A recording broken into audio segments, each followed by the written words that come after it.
All right. Today we have some special tea that we're drinking.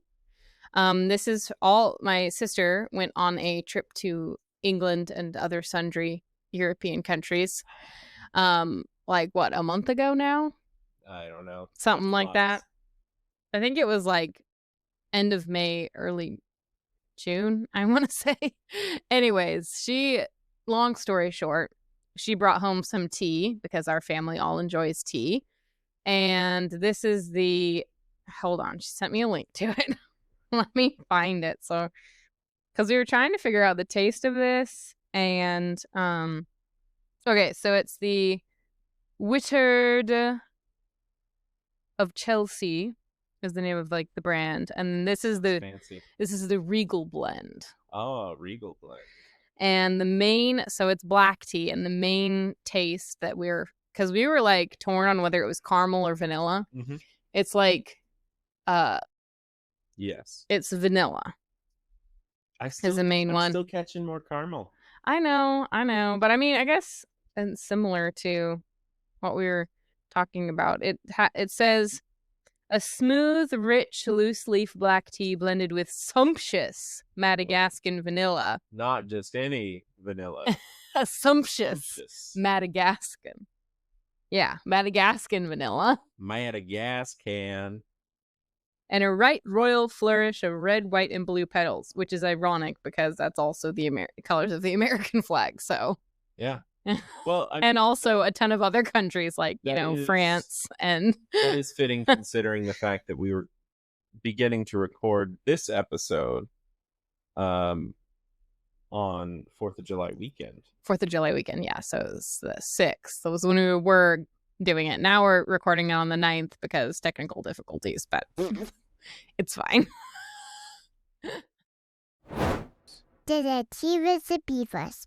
But then tea in the palette. I did it. I hope you enjoyed that intro. That was from our beautiful daughter. Yes. It took her several tries to get there, but we got there in the end. And then she was very proud of herself afterwards. It was so cute. But anyway, what are we talking about today? Okay, so today we are talking. Oh yes, I need to grab my tea. I keep forgetting that I, in fact, have tea to drink. That was kind of a lackluster cheers, but still, it's fine. One more. But again, I'm just gonna drink it. Tastes like tea. That's really good. Beavers. Where we drink tea, don't spill it. I did it. I did it. Love her. Oh. So you made me work really hard on taking a personality test. Yes, I did. But not about me. No, about you. About me. So here's my thought. I'm going to put my tea down for this because I talk with my hands. Here's my thought. Audio listeners, love you to death. She is using her hands to talk. Yes. It's very impressive. You should watch the video on YouTube. Yeah. If I knew more sign language, this would be a really weird podcast. Anyway. So here's the thought. I think that it's really interesting when people take personality tests to figure out like their own personalities and all this, and that's all fine and good. But what if you have someone close to you, either a sibling, a parent, or, in our case, a spouse, take it for you, and then you can kind of see, like, what aspects of your own personality do you not realize you even have? Because, like, to yourself, maybe you think you're super introverted, but your spouse is like, no, you're super extroverted, or vice versa, Yep, Vici Verci. Where it's like, you act really extroverted, but then actually you're an introvert, or whatever. Anyway. So I thought it would be cool if we took personality tests for each other. And specifically, we're going to do the Enneagram test today. I think it would be fun to eventually delve into some of the more complicated ones, like the MBTI, which is like all the letters ones, There's which is all really sorts of confusing. letters to assign yourself. Yeah. And then I thought it would be fun to do like love languages or something like that, or What pasta dish are you? maybe not those ones. We'll see. Ooh, what about what tea blend are you? There you That go. would be If there isn't really one, we fun. should do it. According to a random BuzzFeed personality test, both Mr. and Mrs. Beaver are mint tea. Yeah, don't If we- steal that idea, everybody. If we take the spirit animal one and we aren't beavers, I feel like we failed the world. So let's avoid that one. Yeah. Question 1, do you like to eat wood? Have Yes. you eaten wood? When When- will you eat wood? If you got that reference, You're awesome. Don't let anyone tell you otherwise. either that or If you you're on the didn't- internet too much. Check the comments. Someone will talk about it And not spill it. and not spill it. That's right. So today we're gonna be we have already taken the tests, so we're not gonna be doing that on camera because that would take way too long. Mhm. But I know what my personality, like how I tested for my own. And he knows what he tested for himself. Yep. And then we've both taken it for each other, so I know what I tested for him. He knows what he tested for me, and all that good stuff. Just a kind of general introduction to the Enneagram personality test specifically. It's a series of numbers, 1 through 9. You can also look this up online. We're using The What is only it called? the first free one that we could find that was actually free. I took so she made me do the research for where to find the test. finding the tests. Yeah. Yeah. And so I took We were think scammed 5 in a multiple row. times. and We didn't pay anything, but they did. definitely took my they- information. They wanted to make us pay. It would say free, and then you click on it and you go through the test, which is like 15 minutes long. Right. The And test then was free. The you get- results were not You free. get to the end of the test and it asks for your information, including your credit card info. Yeah. Which was lame sauce. Yeah, so we did not actually pay for any of these for this test, but we did we were almost We scammed did multiple take times. the test. We did take the test, so they Multiple scammed us out of times. our time, I guess you Yes. could say. Hmm. But anyways, so the The test itself was on a different website. I'll link it in the description below. yeah. And Audio then listeners love you to death. Go to YouTube, and then you can copy the link over if you want. if you want to take the test for yourself and see like what your type is, because it would be fun to hear from you guys in the comments. I know I feel so cringy as a content creator asking people to like and subscribe and comment below and click that notification bell. I But feel if you do, maybe it'll send this out into the ether ether for the other folks that haven't boost the listened. algo. Yeah, boost the algo, bro. For Yeah. all the people that haven't listened to our beautiful voices, In all our seriousness, sumptuous Madagascan voices. we're not Madagascan though. Don't mean We to are, in culture shame or fact, whatever. White Very white. audio listeners, in case you didn't know, Yeah. But- very white. You are exceptionally pale. Yeah, yes, and summertime, all the times, it's when it shows up the most in form of multiple sunburns. Love you. It's Okay. so fun. Personality test. Yeah, Already took. All done. already took all All right. done. Well, thanks for listening to the podcast. In a second, we'll introduce like what we tested ourselves as and kind of read that. Hmm. And then after that, I will introduce what I tested for him. He'll introduce what he tested for me, and then we'll read through that as well. Can I read yours and then you read mine? Because I feel like it would make me very embarrassed if I had to read mine. You had to read yours. Okay, Yeah. yeah, you can do that. So just I think So I am, hold on. Wait. I I am need a to talk about Taurus. No, I refuse to About do star personality. signs. Star signs are That sounds like something a Virgo would say. That is my star sign, and I do not associate with it. Fair enough. So just as kind of a general introduction to the Enneagram test, because I was gonna do this, and then we got sidetracked and started talking about sunburns and star Pale signs, skin, and anyways, Madagascan voices.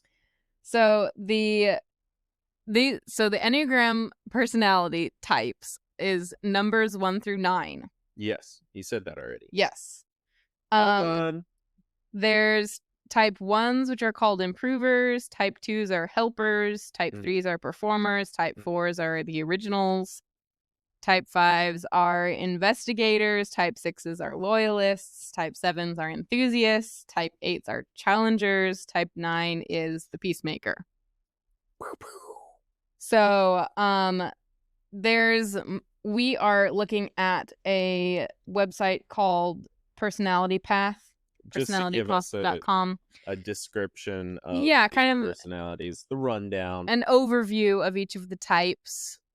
And so why don't you start with the one you tested for me first? The one that I tested for you first? Yes. Okay. And then we'll reveal what we actually are. Yeah, we'll reveal what we actually are what at the we end. tested for ourselves. So yeah. I tested for you a type 2, the helper, I think. Yes. Yeah. Yeah, we talked about this before. I mean, yet again, we're being thwarted by it's taking forever cell reception. Yeah. You'd think 3 bars of Wi-Fi wouldn't be an issue, but you'd be wrong. Whatever. You could read the super short thing. No, it's fine. Oh, mine just went too. 2s are generous, supportive, and caring. They have the drive to make the people around them feel loved and comfortable. Aww. It's why they are called helpers and givers. 2s readily offer whatever they have, their time, their attention, or simply a bowl of hot soup or a cup of tea. They love to feel involved in the lives and needs of people around them. It's often hard for 2s to respect their own boundaries and openly ask for the things they need. 2s tend to pretend that they don't have any needs of their own until they become resentful as a result of feeling like nobody cares for them. Strengths of 2s. They are generous with their love, their time, and their resources. They have lots of empathy, especially for the lonely and marginalized. They are great at sensing what people need and finding out how to fulfill those needs. They are attractive to almost anyone. Yeah, I didn't say it. With their open and charming attitudes. And they build warm and welcoming homes for themselves and others. Are we going in depth as well? Sure. 2s are warm and fuzzy and affectionate people with lots of energy, which they invest into the people they love. For 2s, everything is relational. They view the world through the needs and desires of other people, having super fine antennas to pick up other people's needs and what they can do to meet them. It's not hard for 2s to be popular with many people because they make them feel cared for and accepted. What most people don't know is that 2s in their lives are often giving much more than they should while pretending to be A-OK. Sounds like somebody I know. 2s take pride in being there for others, but they have a hard time acknowledging that someone needs to be there for them too. What motivates Enneagram 2s? 2s want to be needed. Other people needing them reassures them of their self-worth. For 2s, being loved and appreciated depends on making yourself indispensable to others. Blah, blah, blah, lots of jargon. I don't have to read through all of that, do I? Okay. No. We're going to skip down to famous Enneagram type 2s because this is interesting. First off, we've got Stevie Wonder and Mother Teresa. 2 very different. We've also got a Desmond Tutu and Eleanor Roosevelt. Okay. Eleanor Roosevelt, I know. I don't know.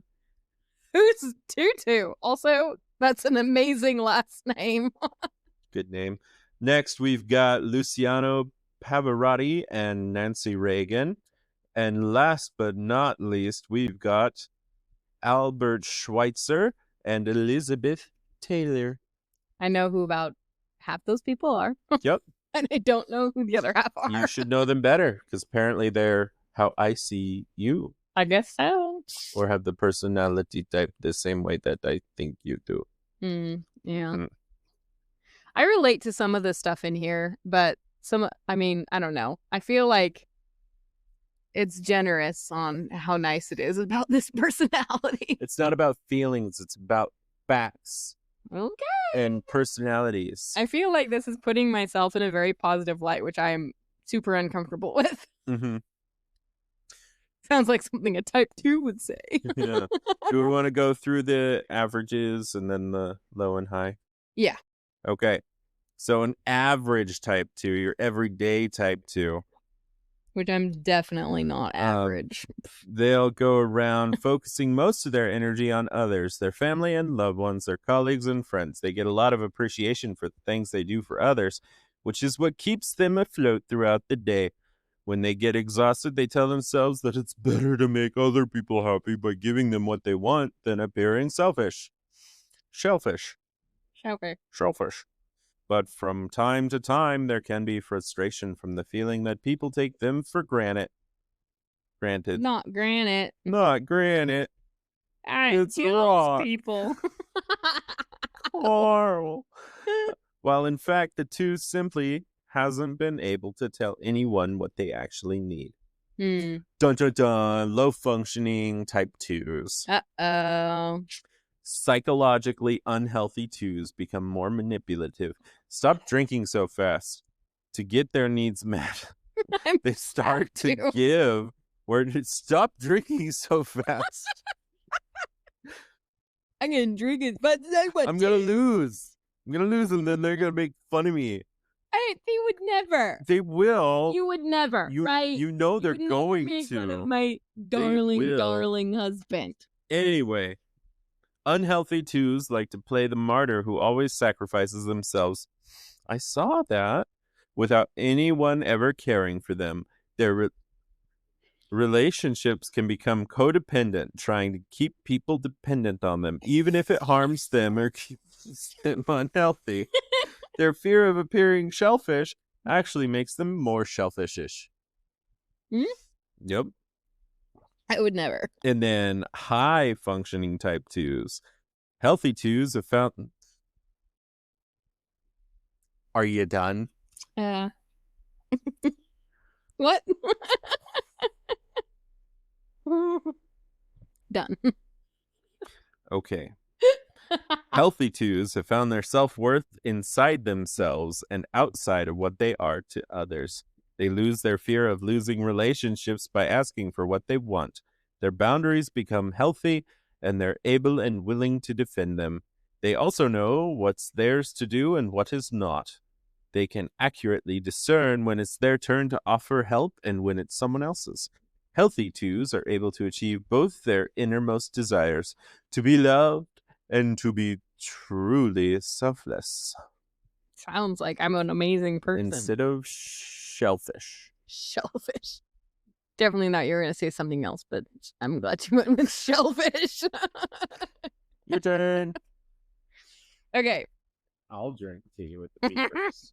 So I am actually, well, not, I shouldn't say actually, but I tested myself as a type 7, which is an enthusiast.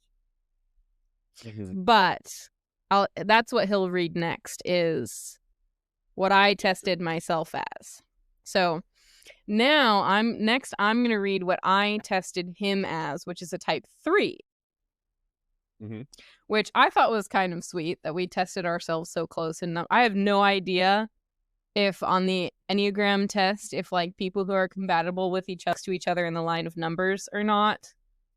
But in both cases, a little bit of a spoiler here, in both cases, what he tested himself as and what I tested myself as, and then what we tested each other as were like numbers that were right next to each other. So I'm going to read type 3 now. And then we will move on to reading about the personalities as we perceive ourselves. So, type 3, this is what I tested Heath as, which is actually one of the things he also himself as, but okay. So what is it like to be an Enneagram 3?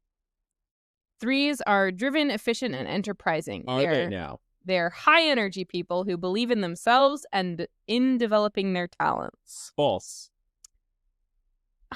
That's not true. Exactly. That's what 3s want to achieve success as it is defined by their culture, their family, or their social circle.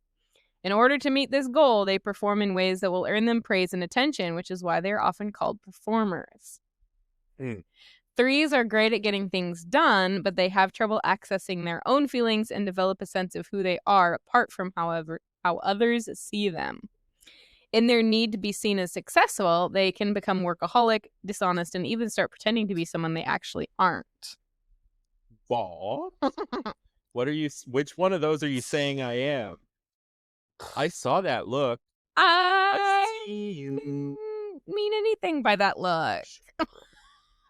Strengths of Enneagram 3s. They are pragmatic, productive, and efficient. Yes. They can settle quickly and easily into new circumstances. Oh, yeah. They always know how to make friends and leave a good first impression. They motivate others and lead their team to the win. And they are able to remain calm and composed under stress and still perform. Those are definitely all very accurate for you. Very accurate. Yes. Read that part. I did read that part. Yes. You better read it because I had to read it. Yep. Enneagram type 3 in depth. So this is a little bit more in depth. More in depth, as the title might suggest. Yes. Type 3 is the type that usually looks the most impressive when observed from the outside. They are charming, attractive, and seem to have it all together at all times. Yes. See, both of our types are attractive to I'm people. so attractive. Isn't that funny? No, it just makes me feel good about myself. They work hard and, in fact, can seem to still be, quote unquote, on the job, even in their off time. 3s can be very inspiring, and they usually don't have trouble having lots of admirers. Mm-hmm. Any secret admirers in the chat below? Just me and my pseudo personalities that I comment with to boost the algorithm, but don't mind that. 3s know 3s know how to get things done quickly, efficiently, and with the most chance for success. And they know how to sell themselves, and basically, that sounds bad. They what? They know how to sell themselves. Yeah. That sounds bad. I mean, I guess. And you'd have to look into that a little more. Anything else, too. They have an amazing eye for what other people want and then turn into the person that can give them exactly that. Behind their glittering appearance, however... Am I glittering? 3s are goaded by a relentless driver that is never satisfied with their achievements, always demanding more. Other people get the sense that not everything can be as glamorous as 3s present it, which lets them appear superficial, hollow, and inauthentic. I don't like that part. Yeah, it's because it's talking about bad parts of your personality. Yeah. Yes. What motivates Enneagram 3s? 3s want to be seen and appreciated for what they achieve, and they put a lot of effort in presenting an impressive and admirable image to others. I don't know about that. I have zero effort put into anything. I'm very aloof, you could say.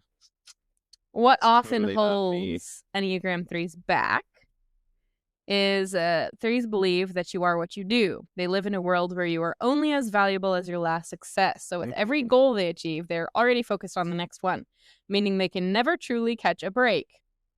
Ouch. Since they take their definition of success from the culture around them, they end up chasing after status symbols and accomplishments that aren't even necessarily their own. What? Okay. Famous Enneagram type 3s. Woo! We have Oprah Winfrey. Yay. Michael Jordan. Yay. Taylor Swift. Woohoo! Swifties. Tony Robbins. Hmm? Beyonce. Oh, yeah. It's me. Andre Agassi. I am Beyonce. You are the queen. I am the queen. Buzz, buzz. Andre Agassi or Agassi. I don't know how to say his last name. Don't want to spend too much time with him. Sharon Stone and Bill Clinton. Bill Clinton. Oh, no. Gross. Moving on. Okay. Average type 3s, low functioning type 3s, and high functioning type 3s. Which one am I? On average levels of psychological health, the most important thing for 3s is to be viewed as accomplished and successful by others. And for that, they are willing to become whatever person others need them to be. 3s have the uncanny ability to read a room, intuit what the people in it value the most, as Tim Sherrill's that word, and then craft a persona that wins those people's approval. With people skills like that, they tend to be the popular kids, but because of that focus on their image and status, average 3s So popular. So tend to have trouble actually being honest to themselves and sometimes others. It's hard to know who you are when you spend all your days being what others want you to be. Low functioning type 3s. let's skip this part. When My boss listens to this. psychologically unhealthy, 3s don't learn to disconnect their sense of self-worth from their achievements. Their need to be praised for what they do turns into desperation. They start paying higher and higher prizes for getting that win, that promotion, that woman or man they think they need to be happy. Unhealthy 3s often become workaholics, burnt out, or eventually get caught in their own web of lies. Those can be the saddest stories. 3s who never learn to be honest to themselves. I am so honest to myself. However, Remember, this is what you tested for me. You tested me. I didn't test you specifically as a low-functioning type 3. Anyway, moving on. I just tested you as an average type 3. My boss, if you're listening to this, I am at least better than average. Let's talk about high-functioning type 3s. I hope. Healthy 3s have learned to love themselves for who they are and not for what they do or what others think of them. Still working on that. This enables them to love others freely as well. If you combine this trait with the ambition, energy, and goal-oriented work ethic of 3s, you can imagine how healthy 3s become real powerhouses of action and achievements that contribute to something bigger than themselves. Since they no longer need to lie about themselves, they become authentic role models who inspire others. See, I have no comment. I think it's pretty accurate as to who you are, not the low-functioning part, okay? We all have struggles and weaknesses. So low functioning. But I think you're fine. All right, let me read about your next one. You were a type 7? That's what I tested myself as. That's what you test? Mhm. Oh, let me steal the mic. You stole the mic from me. So I actually tested myself as a 3 once, 6. but I've also tested myself and come out a 6. And another one I tested myself and it was a 3 wing 6, which apparently is impossible. Well, it must be true because it happened. But on it's the so internet. true. It happened on the internet, as the great Abraham Lincoln once said. I think we've If- used this joke If before. it's on the internet, then it must be true. Thanks, Abe. Mhm. All right, This Anyway, is what- hurt me. I'm fine. Okay. What was your... Type 7. You tested yourself as a 7. I tested myself as a type 7. That's the Hold on. Deep breath. Start over. Yes, you're... What part do you want me to start over? Those words. Good. You made words. 7s are extroverted, energetic, and enthusiastic about life's possibilities. For 7s, 7 is what she is, according to her. According. For 7s, the world is primarily a place of adventure. They live for the excitement of the future. 7s are fun-loving, entertaining, and like to spin every defeat into success. As good as 7Rs with inviting others to enjoy what life has to offer, they struggle to acknowledge the painful parts of life. Why are you looking at me like that? Strengths of Enneagram 7s. They have a gift to brighten up the mood wherever they go. They're good at seeing the big picture of things. They don't take themselves too seriously. They ain't about that life. They're great at making plans that are fun for everybody. They have an agile mind that is able to switch between multiple things quickly. Less so now that I have 2 children. My mind is not agile anymore. Back into the depths of it. 7s are cheerful and pragmatic people who spend a lot of their time focusing on the next amazing experience. They're spontaneous and bold and don't quickly accept limitations to their curiosity. Among the amazing gifts of 7s is their belief in the positive sides of people and their ideas. They like to encourage others to try out new things and pursue their dreams, just like they do themselves. Their desire for constant stimulation can often lead them into overindulgence. Their inability to face up the less positive sides of life also make it hard for them to commit when things get hard and to own up to their mistakes. I thought I had a burp. I did not. Instead of spinning themselves into something entertaining.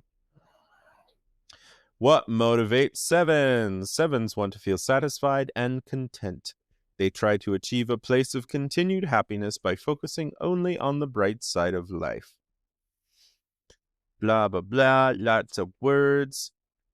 Famous Enneagram 7s. We have Robin Williams. R.I.P. Katy Perry. R.I.P. Wait. I'm John so F. alive. Kennedy. R.I.P. Cameron Diaz. What I'm hearing is a lot of people die. Mick Jagger and Jim Carrey. And then last but not least, we have Richard Branson and W.A. Mozart. R.I.P. Enneagrams at their best and worst. On average, 7s use their quick minds to learn a lot, experience a lot, and get a lot done. They love things that tickle their brain because it gives them more things to do and think about, so they jump from one thing to the next. This can make it hard for them to stay focused on one thing for a long period of time. To avoid any negative feelings, they stay active and busy and downplay negative emotions or reframe them into positive ones. Feeling awkward? Let's talk about more love functioning. Oh, no. Unhealthy 7s are caught in a back and forth of excess and despair. That sounds depressing. Their search for stimulation often turns into a flight from reality that can turn into addiction. 7s who don't know how to address their fear of sadness become irresponsible and reckless in their attempt to run away from it. And then on the bright side, we have high-functioning 7s. A healthy 7 has learned to live with the shadowy side of life. They aren't afraid of being unhappy or unsatisfied anymore, which allows them to live their lives with a more calm and easy approach. A high-functioning type 7 sounds like an average 2. Yeah, well, there's no wonder that those two sound their like optimism a lot. Their optimism becomes infectious because it's no longer just a pain-avoiding method, but an honest conviction that you can and will come out on the other side better than you were before. Healthy 7s can testify this truth because it's the path they had to walk themselves in order to become whole. These 7s remind us of the plur of existence. What? One of life's greatest gifts. What were you reading? The pure pleasure of existence. One of life's great gifts. I was like, what word could he have possibly been trying to say? Anyway, back to you. Okay. All right. So the other one that he tested himself as, now that we've read the one that I tested myself as, was the type 6. Yep. Along with also the type 3. So we already read that. We did. So this is now the type 6. Mm-hmm. Which I can also see a lot of you in. I feel like we were pretty accurate with with ourselves and with each other. I think we were pretty accurate, in my opinion. All right. So this is the loyalist, if you guys don't remember, way back when we were talking about the names that go with the numbers. Oh, yeah. So Enneagram 6 is the loyalist. Yes. 6s are reliable, faithful, and committed. They like to stick to relationships and ideas that make them feel safe against a potentially dangerous world. So dangerous. 6s, well, getting more dangerous the longer we live. Or less, depending on how you look at it. It depends on, anyway. Who you are and what you do. Well, if we go back to like Nero. All right, okay. That was pretty dangerous. I feel like we've come a long way from that. And then we hit World War II, and then it was also dangerous. Okay, 6s are kind and careful. I saw a rabbit trail coming and I dodged it. We can't talk about rabbits, we're beavers. 6s drink tea. Are kind and careful, amazing at preparing against potential problems. Okay, they are steady, methodical troubleshooters and devil's advocates. I don't know about that. While 6s are good at making projects practical and feasible, they tend to get stuck in catastrophizing mode and worrying about the future. That's definitely true. Mm-hmm. Strengths. Enneagram 6s are loyal, trustworthy, and responsible. I was really hoping you were going to say, there are none. They are steady and persistent. They are more interested in supporting the group than being the star. They can be very courageous when they feel the need to defend their loved ones and are amazing at planning and executing without forgetting any detail. Plans, I'm assuming, is what they're talking about, not people. I don't know. I could be good at executing. I don't know. I haven't tried. They also stay realistic. Teeth the Beavers. Where we execute and don't talk about it. They also stay realistic and consider all options before rushing into anything. False. I often rush into things. Yes, you do, but it's fine. I love you anyways. All right, in depth. 6s are often called loyalists. They get their name from the fact that they are the most reliable, faithful, and, you guessed it, loyal of all types. They're dependable, steadfast, kind, and graced with a witty sense of humor. 6s are the guardian angels and careful skeptics of this world, always prepared and always thinking ahead. They care about the common good and often see what the rest of us are blind to. 6s are very capable and competent. They put a lot of work into honing their skills. They work hard and take their time doing things the right way. Oh, I'm tired. Despite their worries about potential disasters, they're actually very courageous and competent when in crisis. On the flip side, 6s initially find it hard to trust people and can't get out of their head thinking about what could go wrong at any second. Sounds about right. Yeah. What motivates 6s? I don't know. Why don't you tell me? 6s are looking for most. Okay, whoa. I read that wrong. What 6s are looking for most is security and consistency. The more guidance they get, the less they feel anxious about the world falling apart every step they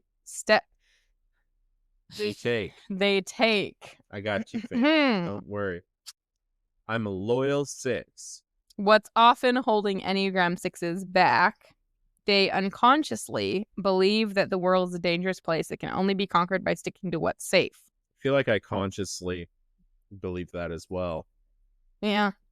Therefore, there is no such thing as being too prepared. 6s live in a world of imagined threats, and there are 2 ways to react to any threat: fight or flight. 6s usually use a mixture of both. which can make them very devoted to authority figures, but also very rebellious when they feel their trust isn't justified anymore. That's why my shoulders hurt. Okay, on flying. Probably. Stop doing that. Sounds exhausting. Famous Enneagram types. Type 6s. Ellen DeGeneres.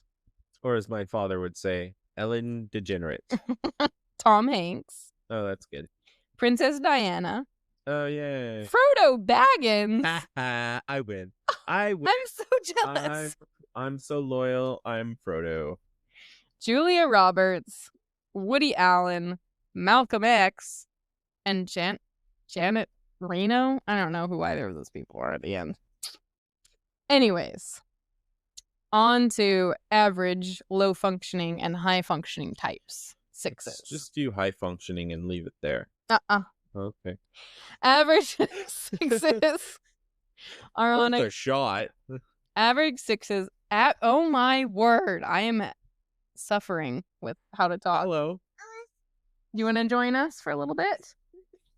Mama's reading. Hello. You want to say hello? In your mismatching pajamas? Okay, come say hello. Hi.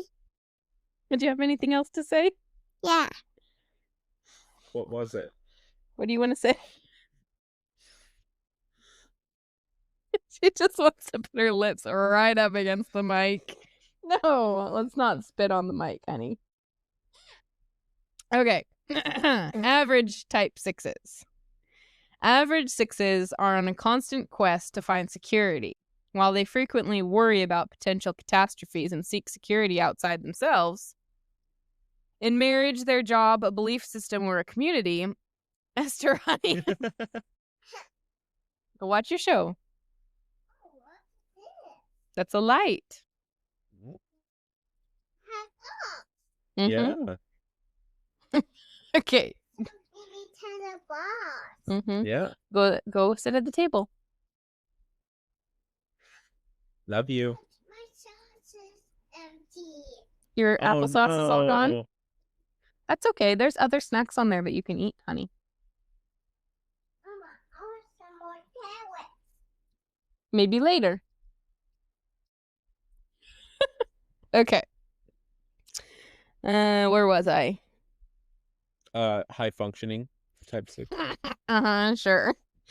Average 6s are on a constant quest to find security. While they frequently worry about potential catastrophes and seek security outside themselves, in marriage, their job, a belief system, or a community, they also know that the best way to achieve this is to be dependable and proactive. They find it easier to commit to what provides them with stability than to chase after their own goals and dreams. Average 6s are fun to be around, employ an often slightly self-deprecating kind of humor. Slightly. And offer kindness and reliability to the people around them. Nothing in half measures, I say. Low-functioning type 6s. The fight or flight instinct of 6s gets more extreme when they are unhealthy. These 6s can become distrustful, paranoid, and defensive, but also aggressive, provocative, and bullish. Provocateur. And bullish. Bullish. Yes. Their fear of being... Into a bowl. Well, you are a Taurus, so... Or fruit. A fruit bowl. A fruit bowl. Their fear of being left without support will make them do anything so people won't leave them, but also lash out when they feel threatened. None of those strategies really work, of course. The obsession with security of unhealthy 6s makes them blind to the fact that the actual problem is not the danger of the world around them, but their own emotional insecurities. I sound toxic. Well, only if you're... This is not you, remember? This is just type 6s in general. That's who I am. No. I wouldn't understand because it's not your personality. It's my personality. And I All right. bear it. Let's end on a high functioning note. When sixes learn to face their anxieties and realize the world is not as dangerous as they thought, they become healthy. And that makes them serene and even courageous. Yeah, serene. These sixes have developed the self-esteem to stand up for themselves and trust their own decisions and opinions. They no longer just submit to authority, nor feel the need to rebel against it, but quietly and confidently contribute to their community. Healthy sixes often become impressive pillars of trust and responsibility. They use their sharp and analytical minds to solve problems for a common cause, and in this way, teach the rest of us about the joy of commitment and cooperation. Yay! Yay. So that's all the reading done. Huzzah! We're done reading. That's hard. I don't like reading. Yeah. So what are your thoughts with the whole, like, are you surprised at the differences between what we tested for each other and what came out? Or is it kind of just like, kind of seems all accurate and generic? I think it's all a scam, and all of these are vague enough that anybody could be all of them. Yeah. I do feel like some of them are more accurate than others to you. Unlike star signs, which... Or the... I have a thing against star signs. What was the other one you were saying? INTBHIJK? I think those are pretty accurate. But the thing with personality tests is it's all on a spectrum. So, not that kind of spectrum. Well, some of them are on the same. Anyway. I feel like it's all on, like... The bell curve. Each person is so individual to themselves that it's like they have to be this general. They have to throw the net wide, because otherwise they would have to have a billion different types of personalities. They have to be general with all this stuff, you know? But I think that as far as the types that we picked for each other and the types that we picked for ourselves, I think they're pretty accurate. There's some... I think so. I mean, of course, there's going to be some aspects of each personality that don't match up with ours specifically, like our actual, like, how we live our lives, how we address issues, and that has to do with, like, how we were raised and what we ate for breakfast, who we're married to. Did you eat Taco Bell recently? That might change your personality. Yeah. So there's a lot of aspects. And, like, also going from, like I was saying off camera, but, like, going from being single to being married, as an extrovert, I used to have the desire to, like, go out and be with friends and do events and be with people. But now that I'm married, I, like, get all my people time with you and with my kids. Mm-hmm. And so I don't... we've really averaged each other out. Yeah. I was much more individual, internal, and all of that, and then I married you, and now I'm having to go to more stuff, make be friends, around people, gross. Make friends, gross. And you started becoming more introverted, more so of a homebody. You don't want to go out and do stuff, which is all great. The time, but I still do. You do. So it's like, but I feel like that too happens a lot with personality. Is like, and as you would expect, hopefully, throughout your life, you continue to grow and mature and become a better person. You know. Or not. Well. Who are we? We're just two beavers. They drink tea and don't spill it. Also, you, like, chugged your tea. I did. That wasn't fair. But I won, so... You made me read so that you could chug tea. I could have read first, but you offered. Rude. I think. I don't actually remember if you offered or not. Tell us in the comments below. Did she offer or did she not? Not Steven will make up the he'll timestamp everything. Arguments with the beavers. Arguments. Argue and then argue some more. Well, thank you guys for watching. I think that's all we had to cover, right? Yeah. And we like I said, we might do this again sometime. I'm not sure yet, but this was fun. To find out. Yeah. And I think I already said this, but in the comments below, if you want to take the test for yourself and let us know what type you came out to be. It'd be fun to we hear. Can judge you too. Read all about your weaknesses. And then exploit them for better content. Right. Yes. Yeah. But it'd be fun to hear what types that you guys feel that you are. And it'd be fun if you could even do what we did and find someone close to you, be it sibling, spouse, parent, child. And then take advantage of their weaknesses. No, and then have them test for you and see if either you guys have the same or if you differ at all. And if you differ, then you can have a good argument. Yeah. But anyways, that's what Tea with the Beavers is all about. This has been causing arguments among spouses. No, please. And friends. Don't say stuff like that. We don't want this to be like that. These are the core values, Rebecca. No. Come on, babe. Give it the program. None of it's about making spouses argue. All right. Well, thank you for listening to Tea with the Beavers. This has been Tea with the Beavers, where we have drunk our tea. I won. And we hath notteth spilteth it Not today. We have not spilt our tea. Goodbye. Goodbye.